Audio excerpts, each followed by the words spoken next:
বন্ধুরা দেখো, আমরা বিয়ে বাড়ি যাচ্ছি, চারিদিকেই গান হচ্ছে। তো এদিকে অনেক লোকজন চলে এসেছে।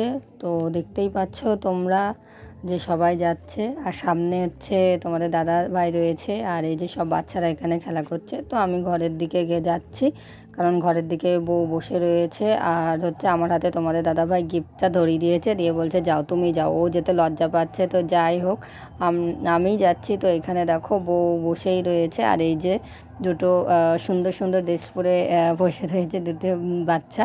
তো যাই হোক আমি গিফটটা দিয়ে দিলাম, তারপরে খুবই খুশি হয়েছে আর কি। তো আমাকে বলছিল যে তুমিও বসো, এরা বলছিল, কিন্তু আমি বললাম না থাক তোমরা বসো। তো একজন উঠে পড়লো চেয়ার থেকে যে বসার জন্য, দেখো ফাঁকা চেয়ারটা। তো আমি বললাম ঠিক আছে, আমি দাঁড়িয়ে ঠিক আছি।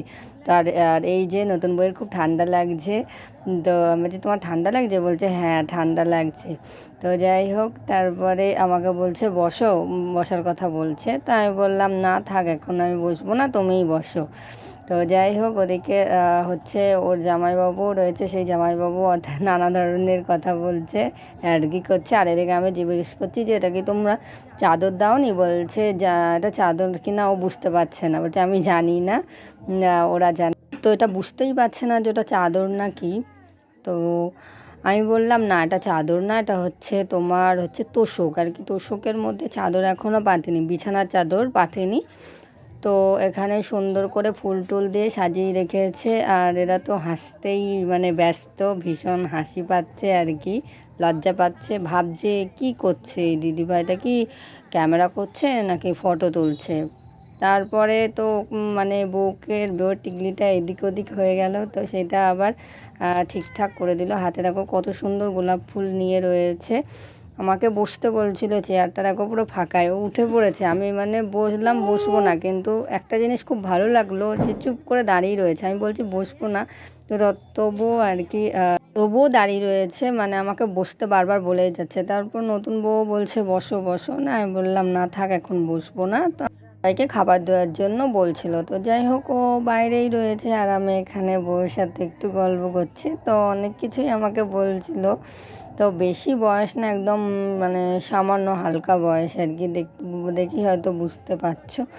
তো আমার সাথে অনেক কথা বলছে আর হাসাহাসি করছে। আর এদিকে আমি বলছি ঠিক করে চাদরটা না, খুলেই তো যাচ্ছে। দাও বুঝতে পারছে, দিয়ে হচ্ছে হ্যাঁ খুব আমার ঠান্ডা লাগছে, কিন্তু মালাটা দেখো ঠিক করতে ব্যস্ত আর কি। আর ঠান্ডায় দেখো তো কেমন। এক ব্যাচ খাওয়া হয়ে গেছে, সবাই উঠে পড়েছে, টেবিল পরিষ্কার করা হয়ে গেছে, আবারও দেখো বসে পড়েছে ওখানে কয়েকজনে। তো এই দিকে হচ্ছে আমি দাঁড়িয়ে রয়েছি। তারপরে বাইরে গেলাম, বাইরে গিয়ে একটুখানি তোমাদের সাথে একটু কথা বলবো, কি কথা বলেও মানে বলতে পারছি না, কারণ প্রচুর মাইক বাজছে, তো সেই কারণে কথা বলতে পারছিলাম না। তো এই যে সব খেতে বসেছে, খাওয়া দাওয়া শুরু করে দিয়েছে, এই যে খাবার দাবার দিচ্ছে, ওই যে দিকে তোমাদের দাদা ভাই ও দিচ্ছে, আরও অনেকেই রয়েছে। তো আরও অনেক দাদারাই রয়েছে, দেখে আমি আবার বই খাচ্ছিলাম ফটো তুলতে। তো দেখতেই পাচ্ছ কতগুলো গিফট পেয়েছে, অনেকগুলোই গিফট পেয়েছে। তো এবার হচ্ছে ওদের কনে জাতির লোক ঢুকে পড়েছে, এই যে সব বাড়ির। আর হচ্ছে দেখে এত আনন্দ হয়েছে, মনে হয় এটা জানি না বান্ধবী হয়তো হতে পারে, নাম ধরেই ডাকছিল। তো খুব আনন্দ পেয়েছে, কারণ একটা মেয়ে মানে বাপের বাড়ি থেকে শ্বশুর বাড়ি চলে আসাটা কতটা দুঃখের জিনিস, আর মেয়েরাই সেটা ভালোভাবে ফিল করতে পারে। তো যাই হোক বাড়ির লোকজনকে দেখেছে, দেখার পরে মানে এত খুশি হয়েছে বলার মতো না। তো খুশিটাই শুধু আমি দেখছিলাম, আর এই পাশে দেখো সব নাচতে ভীষণ ব্যস্ত।